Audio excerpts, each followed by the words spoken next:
The first thing you will need to do in planning for your painting of your clay project is to draw a copy of your clay project on your paper. Look at the details of the project that you made and sketch them onto your paper. You will notice that I'm using Sharpie. If you would like to start with pencil, it is just fine to do that. Notice how I pay attention to the shape of the outside of my roof as well as the little details like the chimney. I will carefully draw all of the details onto my paper.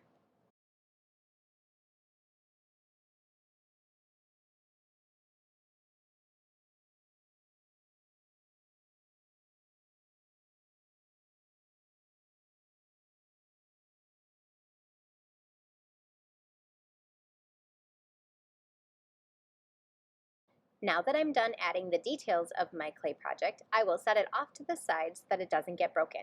Remember to be careful with your clay projects because they can break very easily. Next, we will think about a background for our project. Your background can tell a story about your fairy house. You could draw giant blades of grass, big flowers, or other details that show how small your little house is. Thinking about the size of the objects that are around the fairy house is a good example of scale.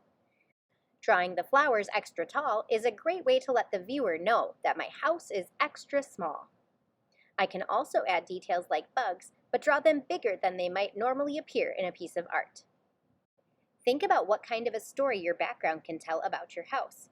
It could tell who lives there, who their friends are, what their favorite activities are, or even where their house is located. Next, we will start to color our project. When you paint your actual house, you will start with a base coat. You can use up to 2 colors to create the base coat.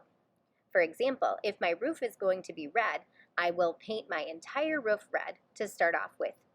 Then, later on, I can go back and add the white dots after the base coat has dried. On your drawing, you will be coloring with markers. Fill in your shapes carefully and show the colors that you plan to use for both the base coat and the details. Remember that coloring carefully means picking a direction and sticking with it. Also remember to keep your lines close together and avoid having any white space showing in between your lines.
For the background, we will be coloring with crayon.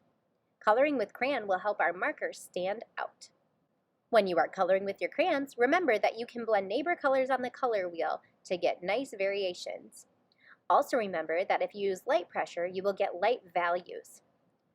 A value is a word that describes the lightness or darkness of a color. When we use light pressure, we get a light value, or in this case, a light green color. If I push harder, I will get a dark value, or a dark green color.